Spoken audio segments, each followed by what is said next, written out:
Om Shanti. Good morning.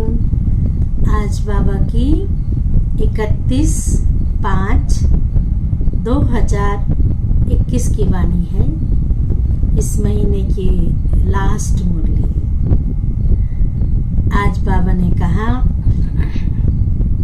कि बच्चे, ये कब्रिस्तान है और कोई भी कब्र से दिल नहीं लगाता है।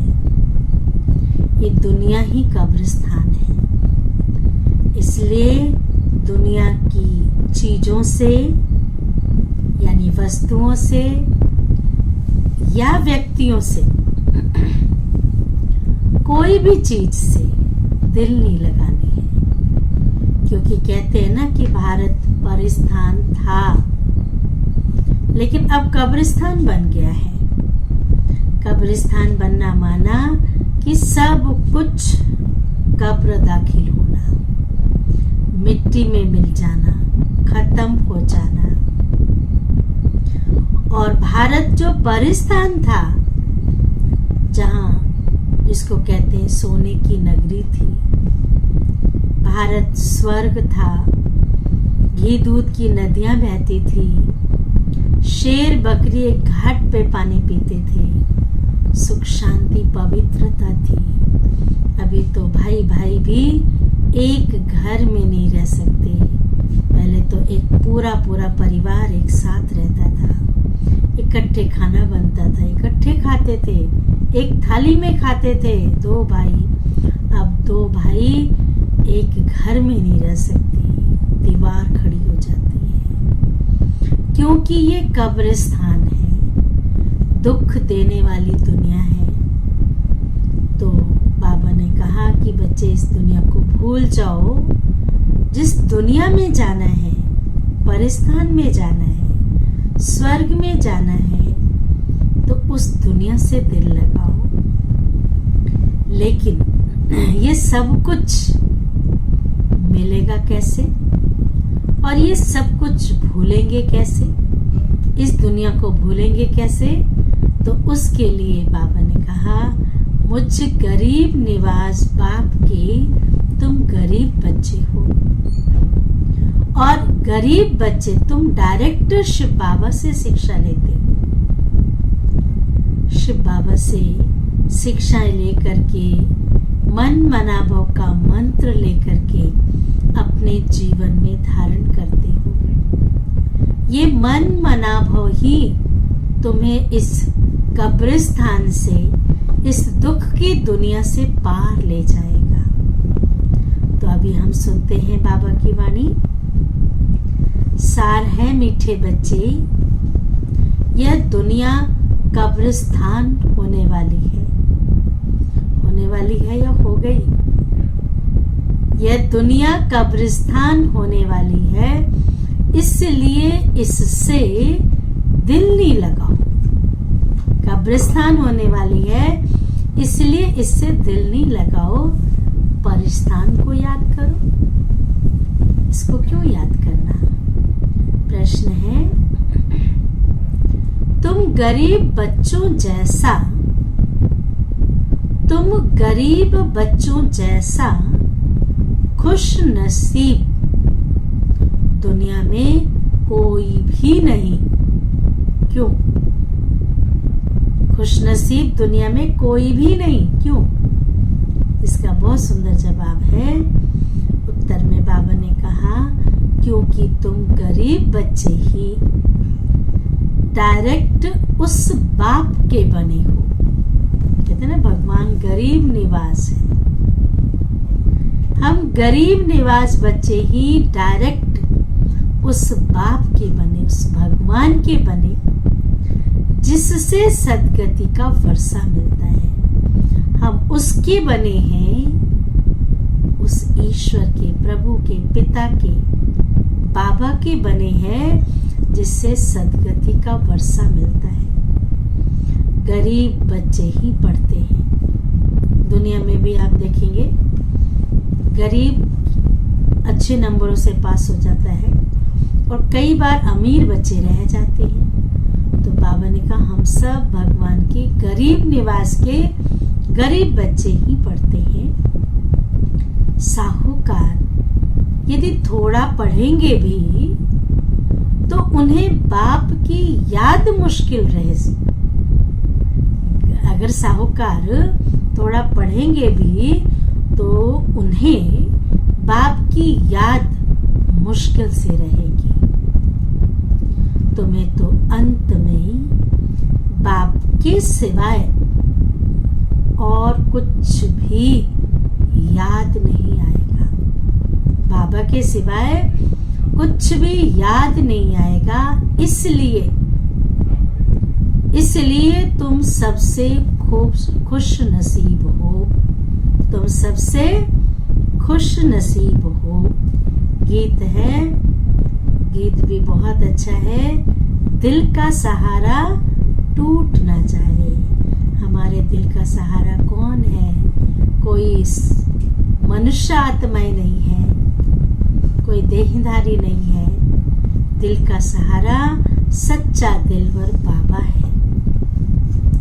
उससे कभी टूटने ना पाए, ये ध्यान रखना है। धारणा के लिए मुख्य सार है स्वयं रिफ्रेश रहकर औरों को रिफ्रेश करने के लिए, पहले खुद फिर औरों को रिफ्रेश करने के लिए बाप और वर्षे की याद में रहना है। बाप और स्वर्ग वर्षा याद रखना है और सबको याद दिलाना है। खुद भी रहना है और सबको याद दिलाना है। दूसरी पॉइंट है, इस पुरानी दुनिया से, इस कब्रिस्तान से, इस पुरानी दुनिया से, इस कब्रिस्तान से दिल नहीं लगानी है। शांति धाम, सुख धाम को याद करना है। जहां जाना है उससे दिल लगानी है। कौन सी दुनिया है? शांति धाम और सुख धाम को याद करना है। स्वयं को देवता बनने के लायक बनाना है। देवता बनने के लायक बनाना है। वरदान है, नशे और निशाने की स्मृति से, नशे और निशाने की स्मृति से सर्व कर्म इंद्रियों को, मन बुद्धि संस्कार सर्व कर्म इंद्रियों को ऑर्डर प्रमाण चलाने वाले ताज व तख्त नसीम भव। विस्तार है, संगम युग पर बाप दादा द्वारा सभी बच्चों को ताज और तख्त प्राप्त होता है। पवित्रता का ताज, बाप दादा का दिल तख्त। ताज और तख्त प्राप्त होता है।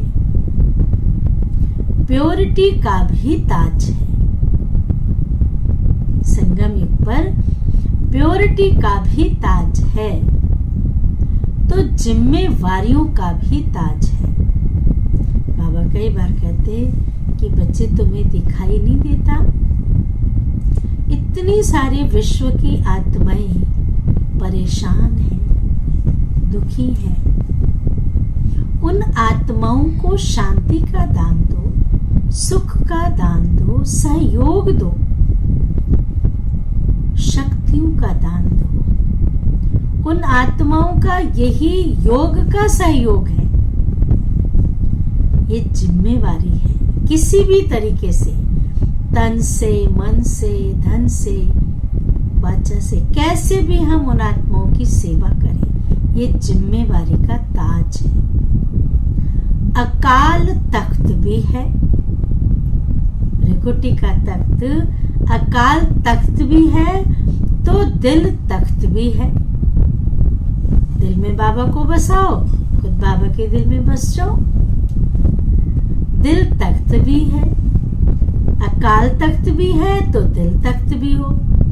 जब ऐसे डबल ताज और तख्त नशीन बनते हो।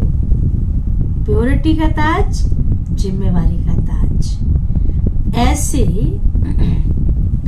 डबल ताज और तख्त नशीन बनते हो तो नशा और निशाना स्वतः याद रहता है। फिर यह कर्म इंद्रियां जी हजूर करती है। जब जिसको ऑर्डर करो, जिस शक्ति को ऑर्डर करो, वो जी हजूर करके आपके सामने हाजिर हो जाएगी। तो ताज व तख्त छोड़ देते हैं। जो बच्चे ताज व तख्त छोड़ देते हैं, उनका ऑर्डर कोई भी कारोबारी नहीं मानते। राजा जब सीट पर है, जज जब सीट पर है, उसको हर कोई मानेगा, और सीट से नीचे उतर जाए कोई नहीं सुनता। तो यहाँ भी बाबा ने कहा कि जब ये याद रखेंगे ताज और तख्त को, तो कभी भी ये आपकी कर्म इंद्रिया, स्थूल चाहे सूक्ष्म, आपका ऑर्डर ना माने, ऐसा हो नहीं सकता। उनका ऑर्डर अगर तख्त छोड़ देते हैं, ताज छोड़ देते हैं, तो कोई भी उनका ऑर्डर कारोबारी नहीं मानते हैं। स्लोगन भी बहुत अच्छा है। कमजोर संकल्प ही प्रसन्न चित्त के बजाय, कमजोर संकल्प ही, ध्यान से सुनना, इसको अंडरलाइन करना, कमजोर संकल्प ही प्रसन्न चित्त के बजाय प्रश्न चित्त बना देते हैं। खुशी के बजाय प्रश्न चित्त बना देते हैं। और जहाँ प्रश्न है, वहाँ जहाँ क्वेश्चन है, वहाँ चेहरे की खुशी गायब हो जाती है। तो ये थी आज की मुरली।